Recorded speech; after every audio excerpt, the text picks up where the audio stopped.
बड़ा सवाल है रेल बजट को लेकर वो यही है कि पहले जब रेल बजट आया करते थे तो बड़ी बड़ी घोषणाएं हुआ करती थी, लेकिन इस बार कैसे कैसे आप इसका वितरण करेंगे, क्या बड़ी चीजें देखने को मिलेंगी? डायरेक्ट जॉब्स क्रिएट नहीं हो रही हैं। तो मैं अगर रेलवे की नजर से समझूं, अच्छा, इंडियन रेलवे की जब बात चल रही है तो विपक्ष एक बहुत बड़ा सवाल उठा रहा है। हमारे मंच पर भी कांग्रेस के नेता थे जो आपके लिए एक सवाल छोड़कर गए हैं, और सवाल है प्राइवेटाइजेशन को लेकर, मित्रों को आगे चल के बेच सके।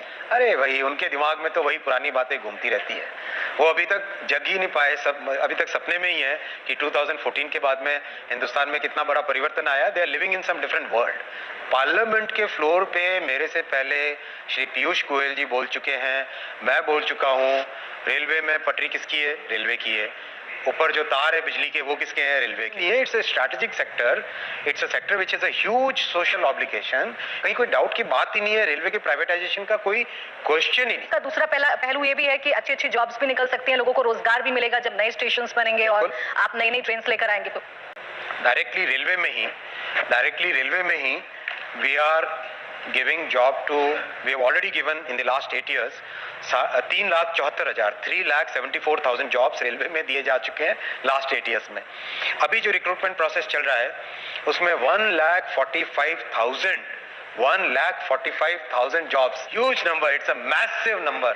1,45,000 लोगों को, applicants were more than 2 crore. But PM साहब का, प्रधानमंत्री जी का देखो ट्रांसपेरेंसी पे कितना सॉलिड फोकस है, कितना लेजर शार्प फोकस है। 2 करोड़ एप्लीकेंट्स ने एग्जाम दिए, कहीं पर भी कोई पेपर लीक नहीं, कहीं कोई कंप्लेंट नहीं, कहीं पे कोई प्रॉब्लम नहीं।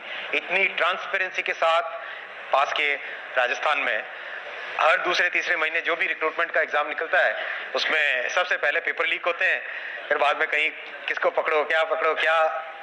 यहाँ एब्सोल्युटली ट्रांसपेरेंटली काम हुआ।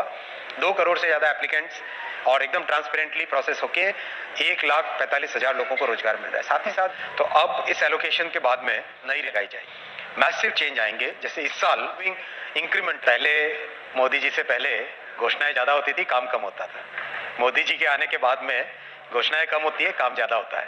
और जो प्रोजेक्ट चालू करते हैं, जो मोदी जी फाउंडेशन स्टोन ले करते हैं, उसी प्रोजेक्ट को इनॉग्रेट भी करते हैं लोकल। तो दोस्तों नमस्कार, स्वागत है आप सभी का। जैसा कि अभी आप लोगों ने एक नया रेलवे मंत्री का बयान देखा, उसमें दोस्तों प्राइवेटाइजेशन के बारे में भी बताया गया था आप लोगों को। इसके अलावा उसमें यह भी बताया गया कि न्यू रिक्रूटमेंट और पुरानी रिक्रूटमेंट की क्या कुछ चल रही है प्रक्रिया। इसी साल न्यू रिक्रूटमेंट, जैसा कि पीएम के द्वारा इंफॉर्मेशन जारी किया गया था काफी दिन पहले जून में ही, कि 10 लाख पदों पर रिक्रूटमेंट प्रक्रिया चल रही है न्यू रिक्रूटमेंट का। आखिर में दोस्तों अब सवाल उठते हैं कि नोटिफिकेशन नए रिक्रूटमेंट का कब आएंगे और कौन कौन से वैकेंसी आने वाले हैं। एएलपी का दोस्तों नोटिफिकेशन आएगा, साथ के साथ आरपीएफ का नोटिफिकेशन आएगा और टीटीई का भी नोटिफिकेशन आएगा, क्योंकि ये तीनों भर्ती काफी लंबे समय से 3-4 साल से नहीं आई है और बम्पर पदों पर दोस्तों रिक्रूटमेंट होने वाली है। इसके अलावा अगर बात किया जाए आपके ग्रुप डी का हो सकता है कि मई जून तक आप लोगों के न्यू रिक्रूटमेंट देखने के लिए मिले।